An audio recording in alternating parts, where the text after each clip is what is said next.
এই গরমে অতিরিক্ত তেল মশলাদার খাবার না বানিয়ে সকাল বিকালের জন্য বানিয়ে নাও এই জলখাবার রেসিপিটি।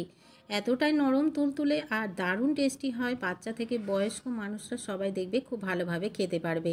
হেলদি তো হবেই, তার সাথে ভীষণ টেস্টিও হবে। নমস্কার বন্ধুরা, নন্দিনী সিম্পল কুকের আরও একটি পর্বে আপনাদের সবাইকে জানাচ্ছি স্বাগত।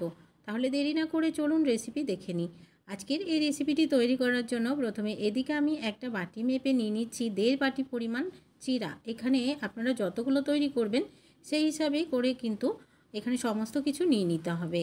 এবারে এই চিরাটাকে আমি খুব ভালো করে ধুয়ে একটু পরিষ্কার করে নিচ্ছি। চিরাতে যে ময়লাগুলো থাকবে সেই ময়লাগুলো যেন খুব ভালোভাবে পরিষ্কার হয়ে যায়।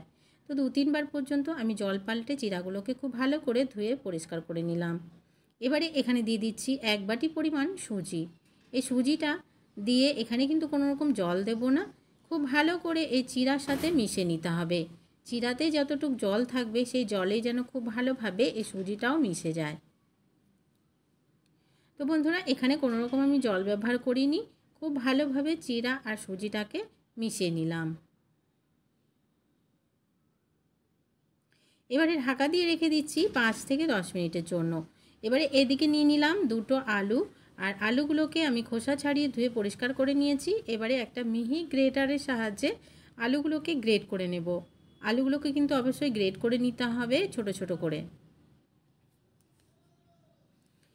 একদমই কেটে নেওয়া যাবে না, তাহলে অনেকটাই বড় হয়ে যাবে। আর ছোট করে একদমই মিহি করে গ্রেট করে নিলে এই রেসিপির জন্য ভীষণ ভালো হবে।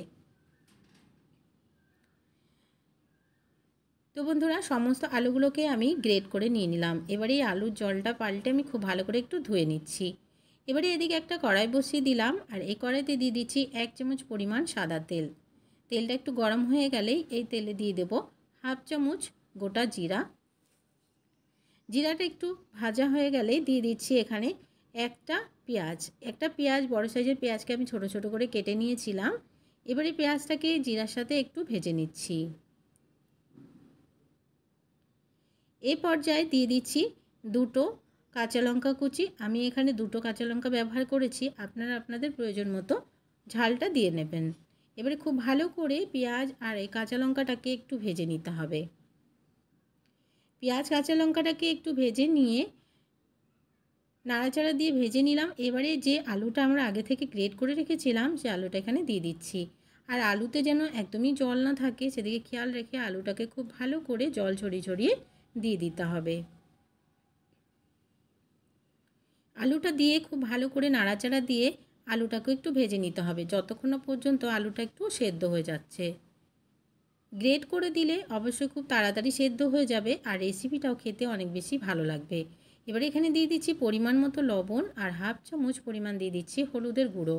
দিয়ে খুব ভালো করে নাড়াচাড়া দিয়ে আলুটা সেদ্ধ হয়ে যাওয়া পর্যন্ত ভেজে নিচ্ছি।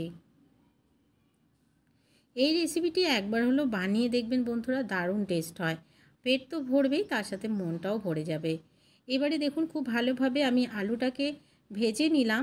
আলুটা দেখবেন যখন কড়াইতে লেগে যাচ্ছে বুঝে নিতে হবে যে আলুটা খুব ভালোভাবে সেদ্ধ হয়ে গেছে। এবারে নামিয়ে পুরোপুরি ঠান্ডা করে নিচ্ছি। পুরোপুরিভাবে ঠান্ডা হতে দিয়েছিলাম। এবারে এদিকে দেখে নিচ্ছি চিরা আর সুজিটা সফট হয়েছে কিনা। তো দেখুন সমস্ত জলটা কিন্তু অ্যাবজর্ব করে নিয়েছে, আর চিরা আর সুজিটা খুব ভালোভাবে সফট হয়ে গেছে। এবারে খুব ভালো করে একটু মেখে নিলাম। মেখে নিয়ে যে পুরটা বানিয়ে রেখেছিলাম সমস্ত পুরটা এখানে দিয়ে দিচ্ছি। আর এই পুরটা অবশ্যই ঠান্ডা করে তারপরে দেবে বন্ধুরা, নাহলে গরম অবস্থাতে একদমই মাখতে পারবে না। তো খুব ভালো করে এবারে মেখে নিচ্ছি সমস্ত কিছুকে। এখানে কিন্তু কোনো রকমের জল দেওয়া যাবে না, এভাবে করেই মেখে নিতে হবে। খুব ভালো করে মেখে একটা ডো রেডি করে নিলাম। এবারে এখানে দিয়ে দিচ্ছি বেশ খানিকটা ধনেপাতা। ধনেপাতাটা দিয়ে আবারও একবার মেখে নিচ্ছি। খুব ভালো করে আমি মেখে একটা সফট ডো তৈরি করে নিলাম। এবারে হাতে একটু তেল ব্রাশ করে নিচ্ছি। এবারে এখান থেকে অল্প অল্প পরিমাণে নিয়ে হাতের সাহায্যে একটা বল তৈরি করে নিচ্ছি প্রথমে, আর একটা গোল শেপ দিয়ে হাতের সাহায্যে চেপে চেপে একটা গোল শেপ দিয়ে নিচ্ছি। আপনারা আপনাদের পছন্দ মতো তৈরি করে নেবেন, তবে এভাবে ছোট ছোট করে করলে এগুলো তাড়াতাড়ি হয়েও যাবে আর খেতেও ভালো লাগবে। একটা আমি তৈরি করে নিলাম, আরও একটা ঠিক এইভাবে করে বানিয়ে নিচ্ছি। তো বন্ধুরা, আরও একটা আমি তৈরি করে নিলাম। এভাবে করে সবগুলোকে বানিয়ে নিয়েছি। আর এদিকে একটা ছিদ্রযুক্ত প্লেটের মধ্যে সবগুলোকে আমি সাজিয়ে দিলাম। একটুখানি তেল ব্রাশ করে নিয়েছিলাম যাতে সবগুলো লেগে না যায়। এবারে এক এক করে সবগুলোকে সাজিয়ে দিয়ে নিচে একটা কড়াইতে গরম জল হতে দিয়ে দিয়েছিলাম, আর ওপরে এই প্লেটটাকে বসিয়ে ভাপে সেদ্ধ হতে দেব প্রায় 15 মিনিট পর্যন্ত। 10 মিনিটে দেখবেন খুব সুন্দরভাবে তৈরি হয়ে যাচ্ছে, তবে 15 মিনিট করে দিলে ভালো হয়। আমরা যে সুজিগুলো ব্যবহার করেছি, সুজি যেন খুব তাড়াতাড়ি সেদ্ধ হয়ে যায়। এবারে ঢাকা দিয়ে আমি 15 মিনিট পর রেখে দিয়েছিলাম। 15 মিনিট পর আবার দেখে নিচ্ছি। তো দেখুন সমস্ত রেসিপি খুব সুন্দরভাবে তৈরি হয়ে গেছে। এবারে এখন কিন্তু নামানো যাবে না, পুরোপুরি ঠান্ডা করে নিতে হবে। তো বন্ধুরা পুরোপুরি ঠান্ডা করে নিলাম। তো দেখুন কত সুন্দরভাবে উঠে আসছে, আর একটাও কিন্তু ভেঙে যায়নি, কিন্তু নরম তুলতুলে হবে। এগুলো খেতে দারুণ টেস্ট হয়।